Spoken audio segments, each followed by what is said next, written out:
Jadi Al-Imam An-Nawawi rahimahullah dilahirkan di Syam, tuan-tuan dan puan-puan sekalian, dan dia seperti yang sedia kita maklum, dia ni mati muda. Al-Imam An-Nawawi dia mati muda, sebelum umur 40 mati, tuan-tuan dan puan sekalian, meninggal dunia rahimahullah Al-Imam An-Nawawi. Kerana kesungguhan dia tak seperti kanak-kanak yang lain. Dia daripada kecil menuntut ilmu, belajar, menghafal Al-Quran, itu saja kerja dia. Kemudian menulis, tulis sehingga dia mengikat perut dia. Ikat perut kerana terlalu lapar.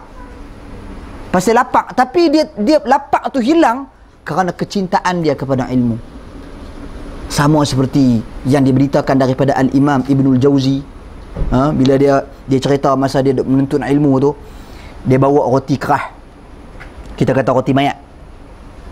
Tapi dulu roti lain, roti tu kalau lama sikit dia jadi kerah kong. Kira kalau tengalung anjing pun mampus begitu lah. Kerah betul roti. Jadi kata Al-Imam Ibnul Jauzi, aku bermusafir, aku bawa roti tu, roti kerah.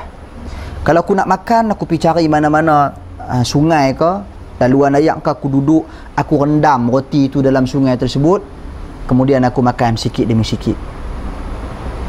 Sesungguhnya bagiku, ilmu itu lebih lazat daripada segala-galanya. Maka dia tak hirau dah, dia tak pergi cari apa dia kengsom sampai haknya tu, ataupun dia tak pergi cari laksa Kuala Perlis. Tapi tak ada masalah, hak tu harus.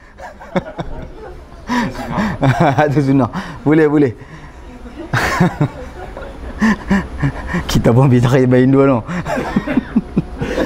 Tuan-tuan dan puan-puan sekalian, jadi Al-Imam An-Nawawi rahimahullah, dia dikenali sebagai orang yang sangat kurih kering. Pasal apa? Dia sibuk dengan menulis, sibuk dengan menuntut ilmu. Itu sikap Al-Imam An-Nawawi rahimahullah, sehingga kan dia tak kahwin.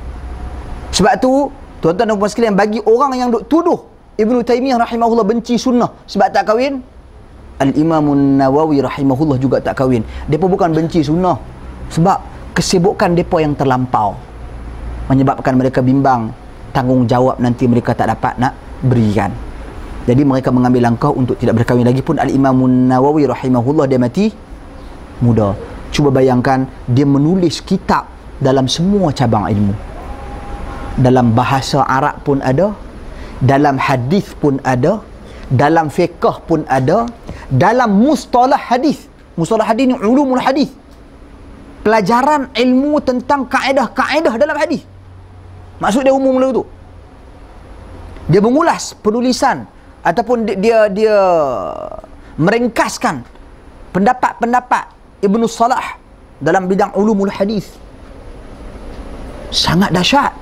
Menulis kitab tentang perawi-perawi hadis. Jadi semua cabang ilmu dia masuk. Ini kedahsyatan dan kehebatan Al-Imam An-Nawawi rahimahullah. Tuan-tuan dan puan-puan sekalian, macam mana?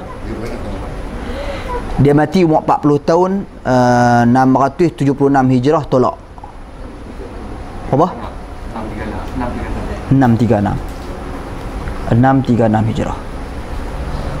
Al-Imam An-Nawawi rahimahullah. Berapa tahun selepas Imam Syafi'i? Imam Syafi'i mati tahun 204.